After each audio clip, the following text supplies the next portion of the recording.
So we're here with Sandra Lane and myself at SIHH talking about our favourite feminine. Would you say that? Well, yeah. I'm certainly not going to say ladies. No, not ladies' watches. They're sort of... They're feminine watches. Feminine watches. So where should we start, Sandra? Well, I think we should start where we are with Hermès. Makes perfect sense. And just to contradict you, it's not the most overtly feminine watch. It was designed for men. But I put it on my wrist and fell in love with it. And what's this watch called? It's called the Carré H. Ah, and I would probably say the Carré H, because I'm not as classy as Sandra. It's just a superb piece of design. Yep. You know, I'm crazy about mid-20th century design, and although it was designed in 2006 and first released in 2010, it's got something about the mid-20th century about it. Yeah. And then it's got the Hermès thing where they've brought this design to very simple. There's just enough decoration on it. It's just, you know, it's perfect. So this is Hermès' first year at SIHH. Yeah. Do you think they're at home?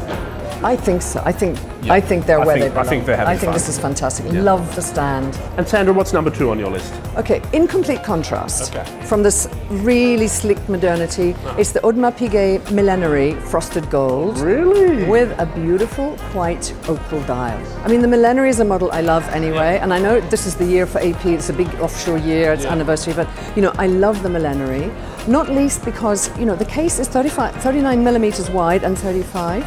Fantastic wrist presence, but it fits like a dream, even on my really super skinny wrists. And I quite like about AP, they take women's watchmaking, so high watchmaking and jewellery watchmaking really seriously. Oh yeah, the movement in the Millenary is fabulous.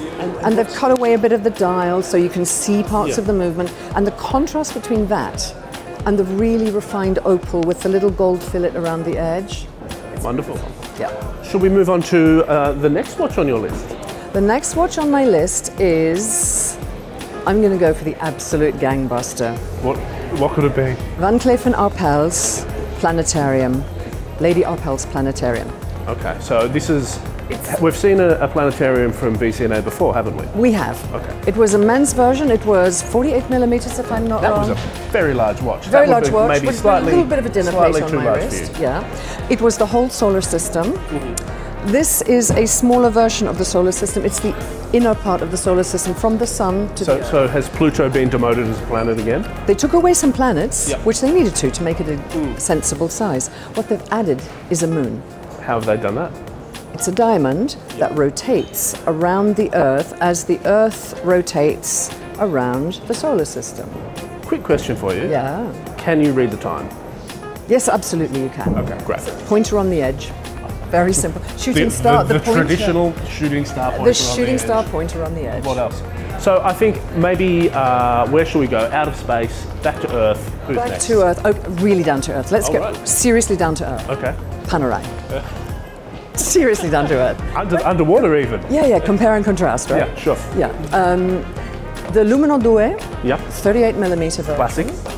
Okay, I mean, something, I always say Luminant should be a big beefy thing, and I was never fully convinced about the Douai, but in 38 millimeters, it works. They nailed it. They nailed it. It's fantastic. And where on this mystical, horological journey of romance and mystery are we heading next? A much less well-known name than Panerai. Yep. Parmigiani Fleurier. Ah, cool. Good choice. It's one of those, if you know, you know. And which of their excellent pieces have you got? The Kalpa. Oh, nice.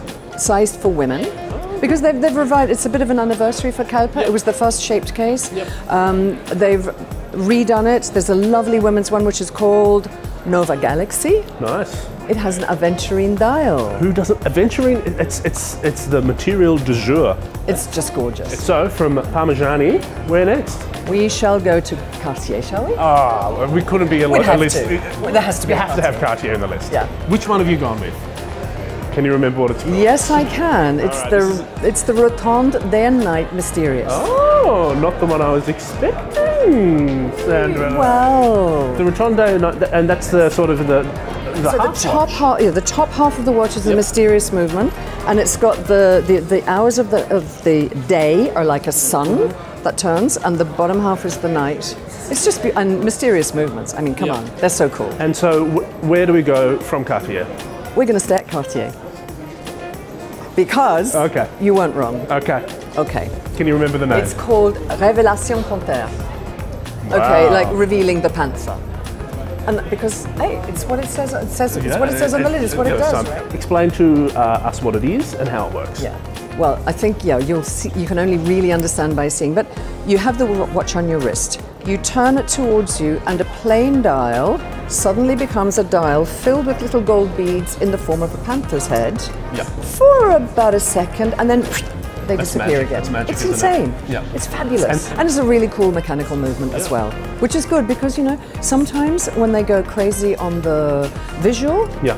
it's quartz movement, and I find that a bit disappointing. But here you've got a really nice in-house mechanical movement as well. Yeah.